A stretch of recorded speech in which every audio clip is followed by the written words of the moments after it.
debate. Is any Thank you, Speaker. I'm making an assumption from that our friends on the government side aren't interested in speaking to this motion, which is rather interesting, because in my 2 years and change in this legislature, I don't think I've seen a motion as benign as this.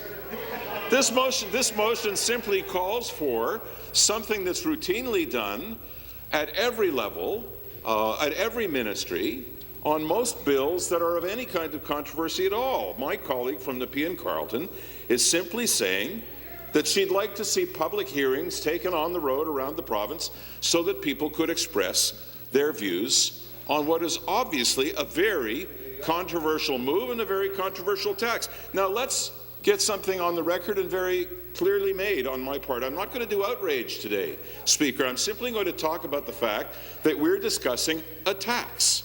And taxes are an essential part of the system. They make our system work.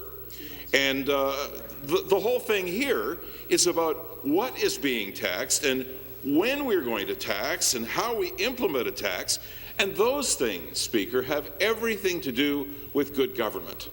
So are we looking at good government? In this case, absolutely we are not. Taxes are not the issue. The will of the people is. The will of the people is. And I say to you, Speaker, that during the election of 2007, there was never a discussion of a tax increase. In fact, if we go back to the very beginning of the McGuinty mandate, prior to 2003, there was a clear-cut promise that there would be no raises in taxes, much less any discussion of a tax that affects every man, woman, and child in every endeavor of trade that can touch people in a jurisdiction.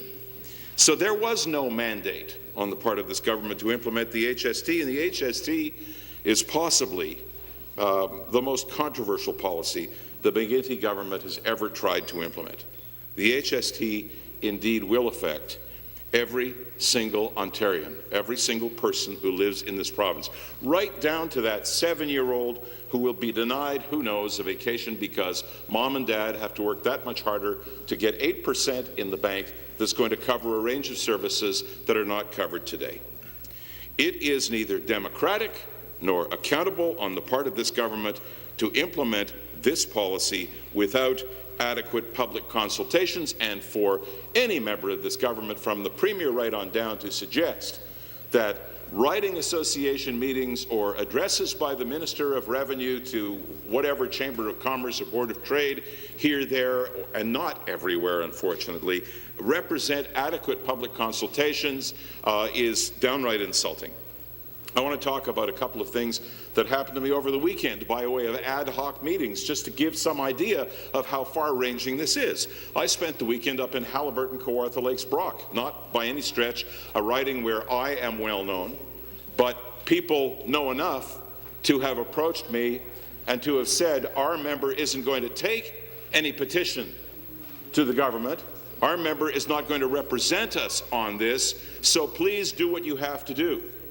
I was congratulated for being thrown out of this House last week as a tactic to suggest to the government that I'm protesting, that I am against this tax. I wasn't proud of that particular action, but yet I was being congratulated for it. I can tell you, Speaker, that on Friday my wife came home from the hairdresser with petitions that were signed in Eglinton Lawrence, where that establishment is located. Same thing. The member from Eglinton Lawrence isn't going to accept our petitions, isn't going to read our petitions into the record.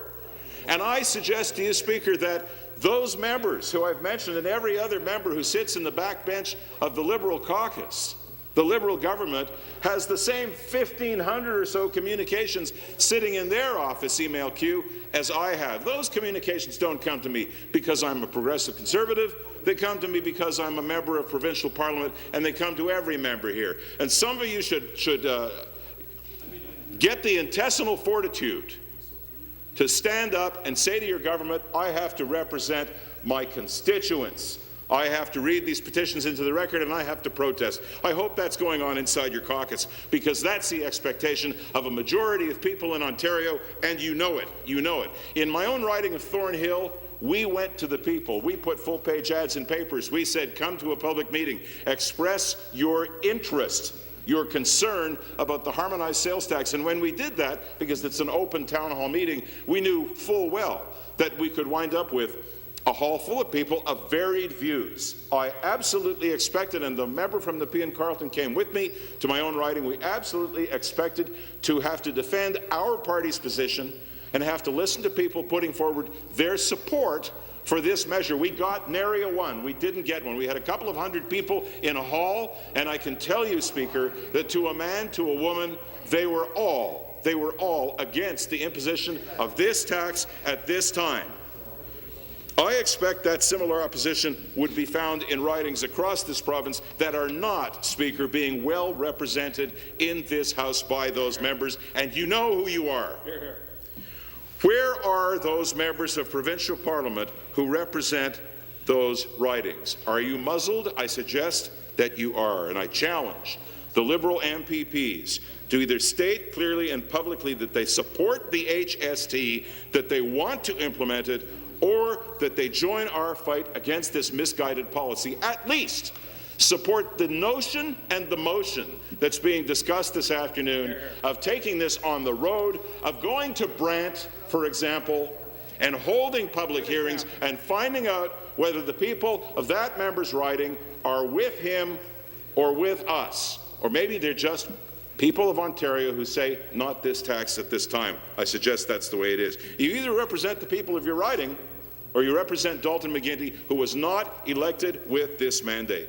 The McGuinty government has a track record of broken promises. They're continuing the streak with the HST policy. The accountability in the government, it's fairly obvious, has been shown through the things that we've looked at through the summer of scandal. OLG, the Windsor Energy Centre are examples. This government promised to manage prudently, and yet Ontario this month has marked the first anniversary of becoming a have-not province. The Dalton McGuinty government promised that it would not raise taxes, yet within months of taking office, they hit taxpayers with the largest tax hike in history, the health tax. And now they are blatantly breaking that promise again, Speaker. And I stand in this legislature today to say that I, as a member of this legislature, cannot represent my constituents adequately in expressing my concern strongly enough, and I would call again on members from the other side to do the same. It is no longer enough for them to just tax health, this government. They are now trying to tax every single aspect of a family's life, from the internet to the phone, to fuel, to sports, right to the coffin that we're buried in, without holding a single consultation. And this, Speaker, this is not a coincidence. One day earlier this year, they woke up and they realized that our warnings of a slowing economy, of too much spending, of not preparing Ontario for the tough times had actually materialized. We were right. Not happily so, but we were right. While they were spending like it was 1999, to coin a phrase, Ontario was losing its manufacturing base and Ontarians were losing their jobs. And you know, Speaker, the sad part of this is that's not coming back very soon. It's pretty well gone. And I turn towards India and China and Brazil. That's where those jobs have gone. And when the Minister of Finance finally looked at the books, he discovered that his government had created the largest deficit our province had ever seen. A year ago in this very legislature, we were hearing about a 5-point plan that would save us. We were hearing about this horrific $5 billion deficit that we left them. And look at what we have to contend with now.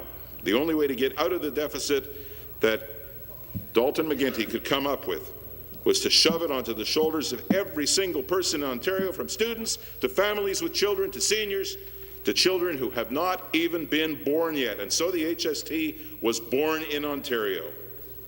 And it isn't a very well-planned child. It's the orphan child, Premier McGuinty. Unplanned, unparented. The series of exemptions already introduced by Dalton McGuinty are proof of two things. First, Speaker, the Dalton McGuinty government did not think the HST through, and second, the Dalton McGuinty government bows to well-funded, persistent lobbies. But the decision to not hold consultations on the HST across the province was thought through. It was a strategic decision. Dalton McGuinty wants to make sure that he is not in the uncomfortable position of having to explain his $3 billion tax grab to Ontarians, and that, Speaker, is why I support this motion and call on all members of this House to do the same. Here. Excellent. Excellent. Further debate? Further debate?